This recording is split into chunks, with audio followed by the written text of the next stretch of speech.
Halo guys, ketemu lagi dengan gua Darwin Indo di Toronto. Dan bagi yang belum kenal, salam kenal. Nama gua Darwin.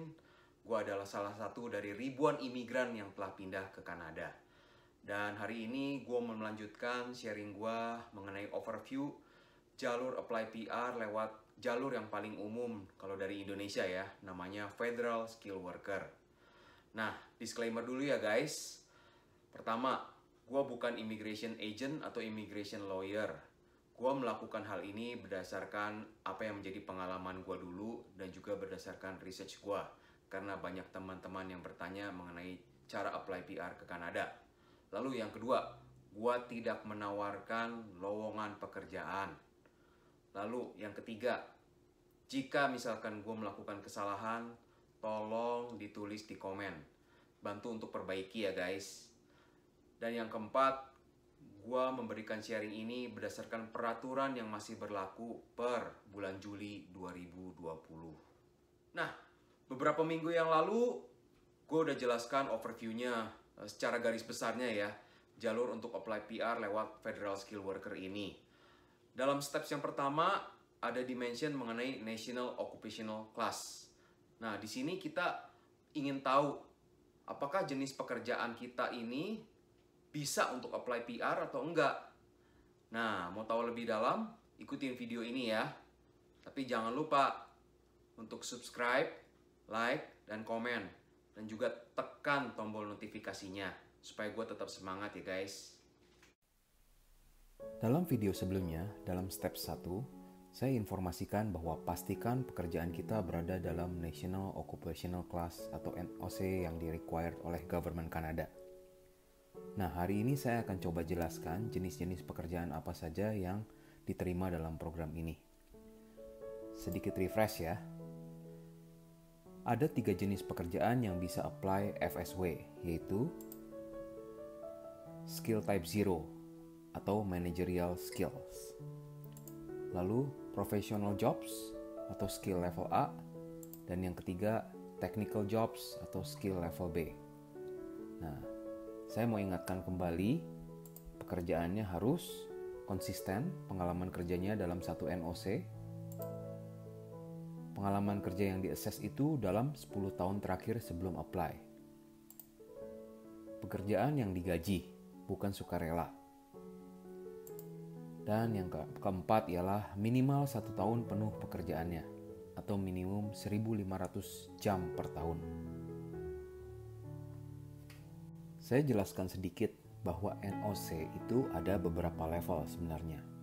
Nah, yang pertama itu Skill Type 0 atau Management Jobs ya. Pekerjaannya seperti yang dapat dilihat, ada Restoran Manager atau Mine Manager. Lalu ada lagi yang Skill Level A.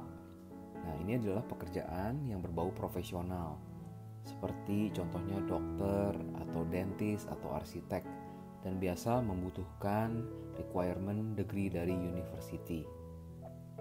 Lalu skill level B. Nah, skill level B ini ialah kerjaan yang berbau technical atau skill trades. Ya, biasa dibutuhkan adanya sertifikasi diploma atau ada training ya. Contohnya seperti chef atau plumbers atau electricians.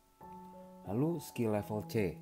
Nah, pekerjaan yang ini biasanya cukup dari lulusan SMA atau ada beberapa training. Contohnya ialah seperti yang dapat dilihat, supir truk atau waiters. Dan skill level D. Nah, pekerjaan ini biasa hanya membutuhkan training atau contohnya seperti fruit pickers atau cleaner.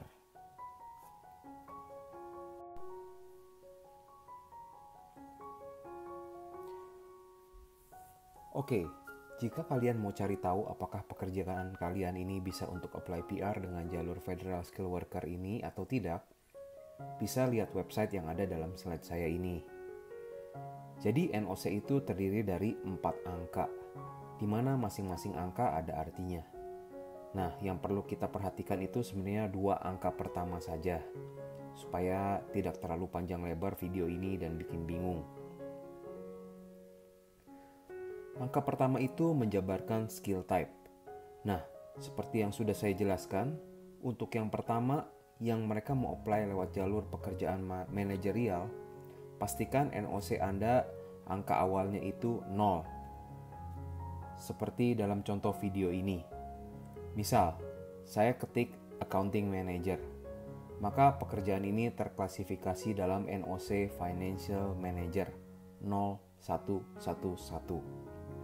Sesuai dengan peraturan yang ada, maka posisi ini bisa apply PR lewat jalur Federal Skill Worker. Karena skill type-nya 0. Tapi jika scroll down, dalam NOC 0111 ini disebutkan juga job description-nya dari Financial Manager. Pastikan bahwa pekerjaan Anda day to day itu memang sebagian besar sama dengan job description yang ada. Karena nantinya akan ada assessment mengenai pekerjaan yang kita lakukan pada tahap ketika kita mendapatkan invitations to apply.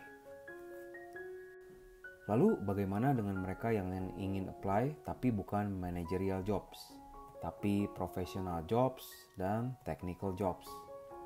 Nah, untuk mereka ini, mereka harus memperhatikan digit kedua dalam NOC, karena itu menunjukkan skill level, yaitu A atau B. Untuk pekerjaan yang profesional, mereka itu kan di level A, maka pastikan di digit kedua mereka itu dimulai dengan angka 0 atau 1. Karena angka 0 atau 1 itu menunjukkan mereka berada dalam level A.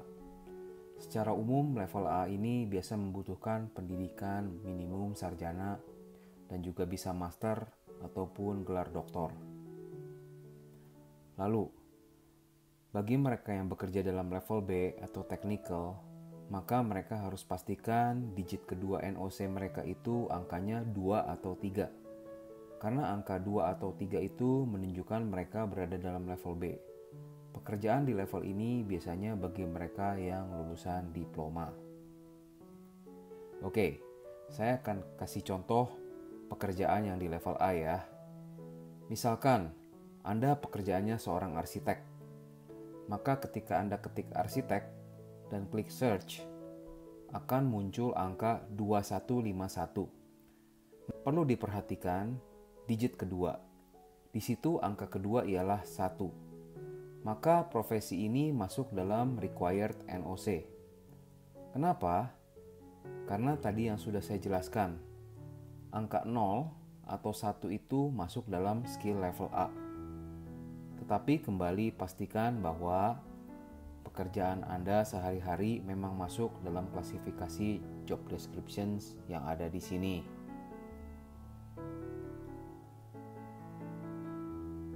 Lalu juga jika kita scroll down ke bawah, untuk pekerjaan seperti ini, ketika di hire biasa ada beberapa requirement umum yang diberikan oleh perusahaan-perusahaan. Pastikan ini juga memenuhi. Misalnya tuh, lulusan sarjana arsitektur. Nah, angka 2 yang ada di depan itu gunanya untuk menjelaskan bahwa arsitek itu termasuk dalam kategori natural and applied science and related occupations. Lalu saya akan kasih contoh pekerjaan yang di skill level B. Contoh, misal Anda seorang fotografer. Ketik dalam search dan enter, ternyata muncul angka 5221. Dalam digit kedua muncul angka 2. Maka profesi ini masuk dalam required NOC. Kenapa? Karena angka 2 menunjukkan photographers berada di level B. Tetapi kembali, pastikan bahwa pekerjaan Anda sehari-hari sebagian besar masuk dalam job descriptions dari NOC ini. Lalu juga pastikan memenuhi employment requirements secara umum dari profesi ini. Misal, mempunyai sertifikasi atau diploma dalam bidang fotografi. Dan digit pertama dari profesi ini menunjukkan angka 5. Maka artinya profesi ini berada dalam skill types, occupations, in art, culture, recreations, and sport. Oke guys, demikian video gua hari ini. Dan semoga video ini bermanfaat buat kalian semua.